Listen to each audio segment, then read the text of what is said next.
Ladies and gentlemen, welcome to Chanel Jasmine, the best novel Chanel for romantic stories.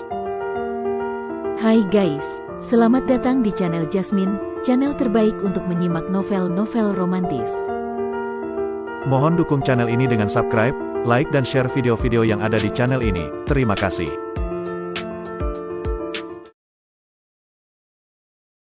Perintah Kaisar Naga bab 4724-4725.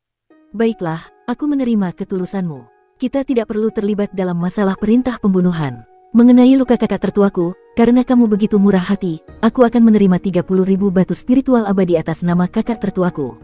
Namun, aku selalu jelas tentang rasa terima kasih dan dendam.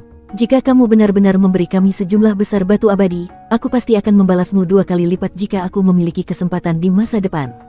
Lin Kevan menarik napas dalam-dalam dan memutuskan untuk tidak mengungkapkan identitasnya sebagai pangeran keempat kota matahari dan bulan untuk saat ini. Dia ingin mendapatkan batu abadi terlebih dahulu. Dan setelah kita memiliki batu abadi, tidak akan terlambat untuk membawa Dev ke kota matahari dan bulan. Sumber daya di kota matahari dan bulan juga sedang menipis, jadi senang sekali bisa mendapatkan begitu banyak batu abadi sekaligus. Terlebih lagi, Dev adalah saudara iparnya, dan semua batu abadi itu miliknya, jadi ini tidak boleh dianggap penipuan. Haha, tidak perlu membayarnya kembali. Ketika aku, Dev, berteman, aku tidak pernah peduli apa yang bisa diberikan orang lain kepadaku. Aku hanya peduli apakah orang itu layak untuk diajak berteman. Ingatlah, di dunia ini, kekuatan dan kebijaksanaan sama pentingnya, tetapi yang lebih penting adalah di pihak mana kamu berdiri dan dengan siapa kamu memilih untuk berjalan. Dev tertawa dan menepuk bahu Lin Kevan. Senyumnya tulus dan bangga. Melihat hal ini, Hua Zhangweng dan Mo Saiying juga menyatakan kesediaan mereka untuk mengikuti Dev. Karena Lin Kevan tidak mengatakan apa-apa, mereka tidak akan keberatan. Meski masih ada keraguan dalam hati, berhadapan dengan pribadi yang begitu murah hati dan tampaknya sulit diduga, siapakah yang rela dengan mudah melewatkan kesempatan yang mungkin dapat mengubah takdirnya. Mungkin Dev ini benar-benar memiliki tambang batu abadi, dan kemudian mereka dapat menggunakan batu abadi tersebut sebagai batu limbah. Saat keempat orang mencapai konsensus, atmosfer udara menjadi rileks. Ekspresi wajah Lin Kevan dan 2 orang lainnya berubah dari keterkejutan dan kebingungan menjadi rasa ingin tahu dan antisipasi. Mereka mulai percaya bahwa mungkin pilihan ini benar-benar dapat membuka pintu menuju peluang yang tidak diketahui bagi mereka. Penghasut semua ini, Dev, tampak tenang dan kalem, seakan-akan segalanya berada di bawah kendalinya. Ia tahu betul bahwa kepura-puraan sejati tidak terletak pada pemikiran yang dangkal, tetapi pada aura yang meyakinkan dan pesona yang membuat lawan mau mengikutinya. Karena kamu telah memilih untuk mengikutiku, maka berhentilah berdiri di luar dan ikutlah denganku ke kota kekaisaran untuk minum teh dan mengobrol. Karena Lin Kevan memilih untuk tidak mengungkapkan identitasnya, Dev berpura-pura bingung. Saudara Chen, tidak perlu terburu-buru untuk minum teh dan mengobrol, tapi bagaimana dengan 30.000 batu spiritual abadi yang kamu sebutkan? Lin Kevan ingin mendapatkan 30.000 batu abadi terlebih dahulu. Saat ini aku tidak memilikinya, tetapi aku akan segera memberitahu pihak tambang dan meminta mereka mengirimkan batu abadi itu kepadaku dalam 1 atau 2 hari. Kirimkan saja 100.000 batu spiritual abadi ke sini dan bagilah di antara kalian bertiga. Dev berkata dengan santai. Melihat ini, Lin Kevan berpikir bahwa itu hanya akan memakan waktu 1 atau 2 hari dan tidak akan menunda apapun, jadi dia mengangguk dan mengikuti Dev ke dinasti Xiao. Setelah kembali ke dinasti Xiao, Dev menenangkan Lin Kevan dan 2 orang lainnya, lalu pergi memberitahu Xing Daorong. Dia meminta Xing Daorong untuk mengirim semua batu abadi yang ada di kota binatang. Dev tahu bahwa apapun yang terjadi, dia akan pergi ke kota matahari dan bulan. Pada akhirnya, jadi dia perlu menyiapkan beberapa batu abadi untuk menyuap pangeran keempat dan memintanya mengucapkan beberapa kata-kata baik untuknya saat dia tiba di kota matahari dan bulan. Kalau tidak, Dev akan mendapat masalah besar karena memukuli saudara iparnya dan bermain-main dengan ibu mertuanya. Pangeran keempat, menurutmu seberapa banyak kebenaran yang dikatakan Dev? Hua Zhangweng bertanya dengan suara rendah. Orang tua, menurutku rekan Tao Chen ini sangat tulus dan tidak berbohong. Jangan selalu menilai orang lain berdasarkan standarmu sendiri. Mo Saiying berkata dengan sangat tidak puas. Tampaknya orang ini memang berhasil dicuci otaknya oleh Dev dan benar-benar percaya pada Dev. Aku merasa apa yang dikatakan Dev adalah 3 bagian benar dan 7 bagian salah.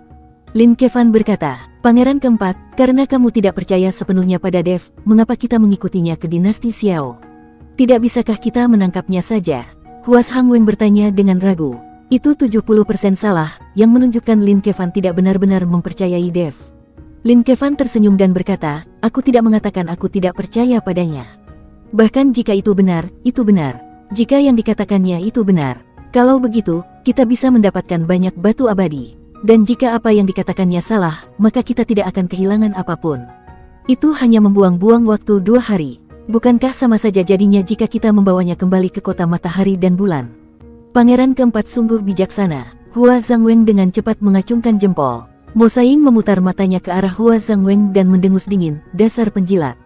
Hua Zhangweng hendak marah ketika dia melihat Dev masuk. Batu abadi akan tiba dalam 2 hari, jadi untuk 2 hari ke depan, kalian bertiga sebaiknya menggunakan pil keabadian dan berbagai ramuan peri untuk berlatih.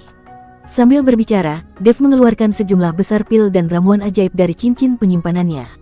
Kali ini, Dev hampir mengosongkan semua sumber dayanya hanya untuk membuat Lin Kevan dan yang lainnya percaya padanya. Dev mendengar percakapan antara ketiga orang tadi. Ternyata Lin Kevan tidak sepenuhnya mempercayainya. Melihat Dev mengeluarkan begitu banyak ramuan ajaib sekaligus, Lin Kevan dan 2 orang lainnya sedikit terkejut. Mereka tidak mengerti bagaimana satu orang bisa memiliki begitu banyak sumber daya. Dev sebenarnya tidak ingin membawa begitu banyak sumber daya bersamanya, tetapi energi yang ia konsumsi dalam berkultivasi berkali-kali lipat dari kultivator lain. Dengan begitu banyak sumber daya di depannya, bahkan jika dia menggunakan semuanya, Dev mungkin tidak dapat mencapai tingkat yang lebih tinggi. Rekan Taois Chen, aku telah hidup selama ribuan tahun, dan kamu adalah orang paling dermawan yang pernah aku temui. Mengikutimu adalah pilihan yang bijaksana. Mo Saiying berjalan mendekati Dev dan berkata dengan penuh semangat. Orang ini sekarang telah sepenuhnya jatuh ke masa depan yang digariskan oleh Dev. Dia mengatakan hal-hal seperti itu di depan Lin Kevan tanpa mempertimbangkan apa yang dipikirkan Lin Kevan. Bagaimanapun, Mo Saiying masih pengikut Lin Kevan dan terus mengikuti Lin Kevan. Mendengarkan kata-kata Mo Saiying, Lin Kevan hanya menatapnya dengan dingin dan tidak mengatakan apa-apa. Lagi pula, di depan Dev, Lin Kevan tidak mungkin membiarkan Dev melihat sesuatu yang mencurigakan. Jangan khawatir, selama kamu mengikutiku, kamu akan memiliki semua yang kumiliki. Bahkan jika ada sesuatu yang tidak kumiliki, aku akan menemukan cara untuk mendapatkannya dan membaginya denganmu. Dev menepuk dadanya dan berkata. Begitu Dev selesai bicara, tiba-tiba terdengar suara dentang, dan sepertinya ada sesuatu yang jatuh ke tanah. Maaf, aku baru saja menamparkan tubuhku dan busurku terjatuh. Setelah Dev selesai berbicara, dia membungkuk untuk mengambilnya. Saudara Chen, tunggu sebentar. Melihat busur Raja Dewa jatuh dari Dev, reaksi Lin Kevan tiba-tiba berubah dan dia menghentikan Dev. Hua Zhangweng dan Mo Saiying juga menemukan busur Raja Dewa, dan keduanya terkejut. Ada apa? Tanya Dev berpura-pura bingung. Saudara Chen, apakah busurmu ini adalah busur Raja Dewa? Lin Kevan dengan hati-hati mengambil busur Raja Dewa. Ya, itu adalah busur Raja Dewa. Aku tidak menyangka kamu begitu berpengetahuan, kata Dev sambil tersenyum bercanda.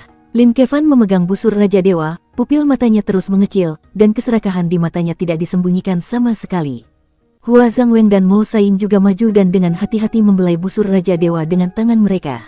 Busur yang hebat, benar-benar busur yang hebat. Aku tidak pernah menyangka bisa melihat busur Raja Dewa yang legendaris. Lin Kevan menjilat bibirnya dan tubuhnya sedikit gemetar. Itu hanya busur dan anak panah. Kenapa kamu ingin membuat ekspresi seperti itu? Jika kau menyukainya, aku akan memberikannya padamu. Dev memandang Lin Kevan, melambaikan tangannya dan berkata dengan murah hati. Terima kasih, Saudara Chen. Wajah Lin Kevan penuh dengan kegembiraan, dan dia hendak menyingkirkan busur Raja Dewa. Dev. Haha, kamu pamer, dan kamu memberikan busur Raja Dewa. Raja Iblis Awan Merah menertawakan Dev. Bersambung.